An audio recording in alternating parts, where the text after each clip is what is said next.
is going on, nieces and nephews? It's your boy Unc Stuntz here, bringing you today a breakdown of my 2014 Honda Grom, as well as how you can start stunting for pretty cheap, I would say. Hopefully y'all enjoy the video, and we're gonna catch back up with you when we get to a nice little spot here in a minute.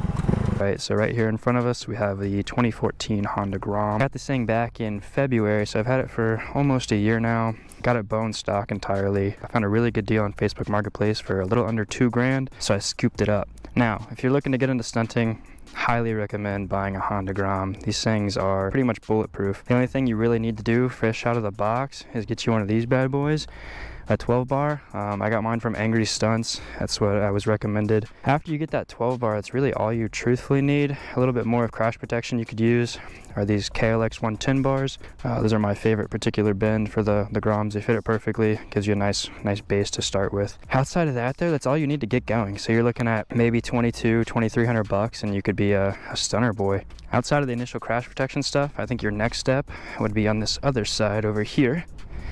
Right behind this, you're gonna have your clutch springs and your clutch plate. That would be the next upgrade that I would do. I have the 60% stiffer Chimera springs as well as these this stiffer clutch plate. These Groms are notorious for having a pretty hard time getting up outside of first gear from a dead stop with bone stock. However, that gives you a little bit more play to do some second and third gear stuff. After that, if you just got some extra dough laying around, recommend you picking up one of these Thrill Seeker seat covers. Really keeps you locked in and not sliding around.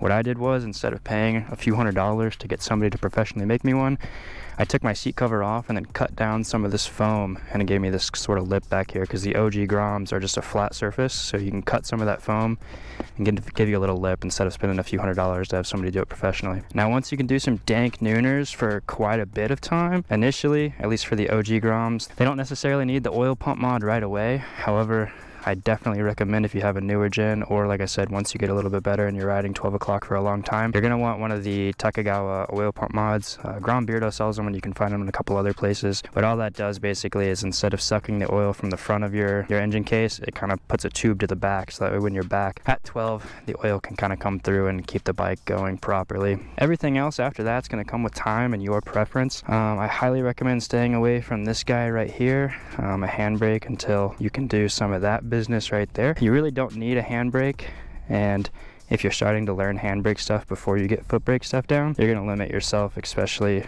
with how quick you can progress. If you just solely focus on that foot brake, you're going to have a lot better time and you're going to progress much quicker. Like I said, once you figure out the true limits of your bike and you start scraping and stuff, absolutely go grab a handbrake and then you can start messing around. So without further ado, let's turn this bad boy on, go do some riding. How's that sound, huh?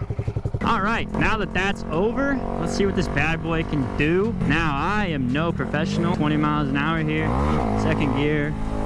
Grom comes right up. Sit here and hold it at balance point as much as I want. Now, the Honda Grom is notorious for the lack of power that it has. However, with a couple of the mods that I talked about, the 60% springs, as well as I am down one tooth in the front and up a couple in the rear as far as my sprockets are concerned, so that does have my gearing a little better for stunting. It's definitely no pizza sprocket on the rear, so I can still sit here and cruise. I'm probably actually only doing like 30 or 40 right now. The speedo is not correct on this at the moment. Alright, YouTube, we just pulled up to our little circle lot here. So we gave you a nice breakdown, right, of the bike. Let's figure out how this thing wheelies, right? So we're starting here at a dead stop, how all of you should learn. Pops right up. Around to some circle action. Oh, that was terrible. Just got here. Don't make fun of me yet. We just got here. Yeah, you can't really beat the Honda Grom. I mean, it's probably, I think, if I had to guess, probably the greatest thing that has come to the stunting community, because now you don't have a bunch of young kids coming out here learning on a Gixxer 1000 how to power wheelie. You got some people. Oh, that was a dip. That was a dip. You got people learning on small bores, which is how it really should be, if you ask me. If I didn't learn on this thing, there's no chance that I would have not looped my MT. I really want to get these circles down, though.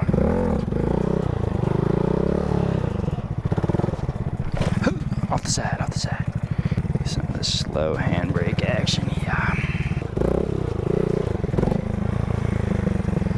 That is so scary, dude. I tell you what. When you're learning handbrake stuff, handbrakes are scary. especially slow handbrake shit. Hell no, twin.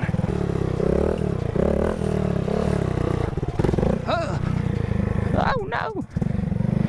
I got a foot in the hole and a left stagger here. Oh, yeah, I'm gonna eat shit if I keep doing that. Alrighty, well, that's some super terrible handbrake work for you.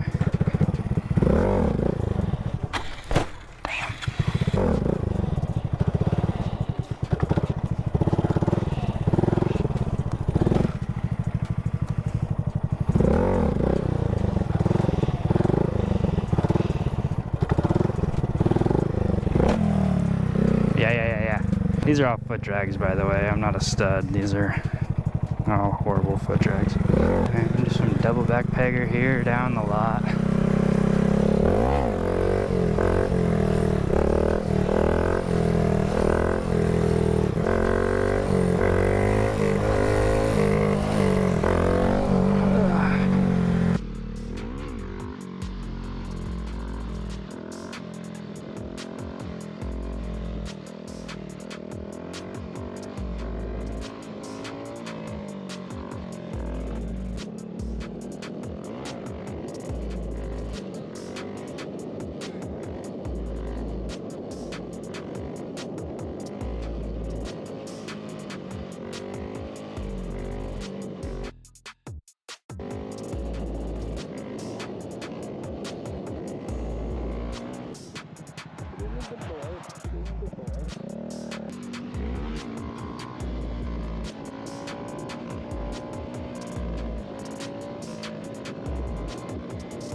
Subscribe to my channel.